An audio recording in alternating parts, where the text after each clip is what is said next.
क्या चतुराई और समझदारी से हम अपनी नियति को बदल सकते हैं? हम सभी इस जीवन को जीने में व्यस्त रहते हैं, लेकिन एक गहरी सच्चाई हमेशा हमारे साथ रहती है कि मृत्यु का कोई भरोसा नहीं। इस सच्चाई से बचना आसान है, लेकिन इससे मुंह मोड़कर हम अपने असली उद्देश्य को नजरअंदाज कर बैठते हैं।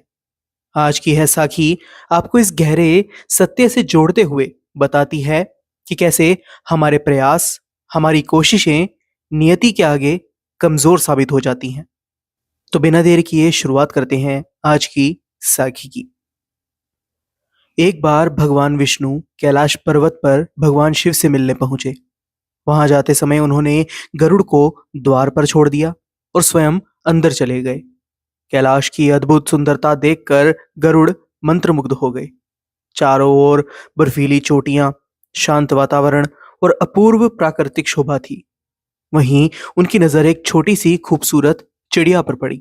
चिड़िया कुछ इतनी सुंदर और मासूम थी कि गरुड़ का सारा ध्यान उसी पर केंद्रित हो गया। उसी समय यम देवता भी कैलाश पर पधारे।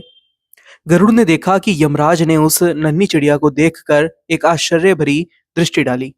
गरुड़ समझ गए कि यमदेव की दृष्टि उस चिड़िया पर क्यों ठहरी है। यमदेव उसके प्राण हरने वाले थे। गरुड़ के हृदय में उस नन्ही सी चिड़िया के प्रति दया उमड़ पड़ी। वे उसे मरता हुआ नहीं देख सकते थे। उन्होंने सोचा कि अगर वह चिड़िया यहाँ रहेंगी तो उसका अंत निश्चित है। तुरंत उन्होंने उस चिड़िया को अपने पंजों में पकड़ा और उसे हजारों कोस दूर एक गहरे जंगल में छोड़ आए। गरुड़ अपने मन में प्रसन्नता महसूस कर रहे थे कि उन्होंने उस चिड़िया की जान बचा ली।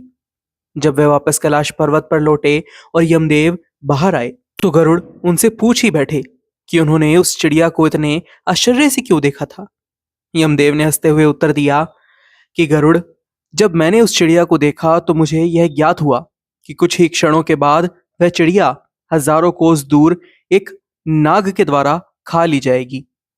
मैं यह सोच रहा था कि वह इतनी छोटी सी नन्ही सी चिड़िया इतनी जल्दी इतनी दूर आखिर कैसे पहुंचेगी, परंतु जब अब वह यहाँ पर नहीं है तो मुझे विश्वास हो गया है कि वह अपनी नियति को प्राप्त कर चुकी होगी।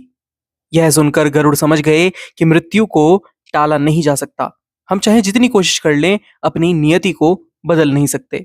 चाहे हम कितनी भी चतुराई दिखाएं, मृत्यु का समय और स्थान अटल है। यह साखी हमें सिखाती है कि इस जीवन का भरोसा नहीं है। हमें यह नहीं पता कि हमारी आखिरी सांस कब होगी।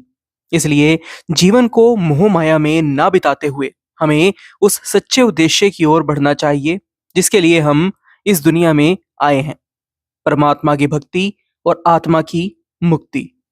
समय बर्बाद किए बिना मालिक के नाम की साधना में अपने आप को लगाना ही हमारी असली मुक्ति का मार्ग है। जीवन के सच को अपनाना और उसके अनुसार जीना ही हमें सच्ची शांति की ओर ले जाएगा। आज की यह साखी आपको कैसी लगी? अपनी राय हमें कमेंट बॉक्स में जरूर बताइएगा। फिलहाल के लिए इतना ही। एक बार फिर से लौटेंगे एक नई साखी के साथ। तब तक के लिए राधा स्वामी जी।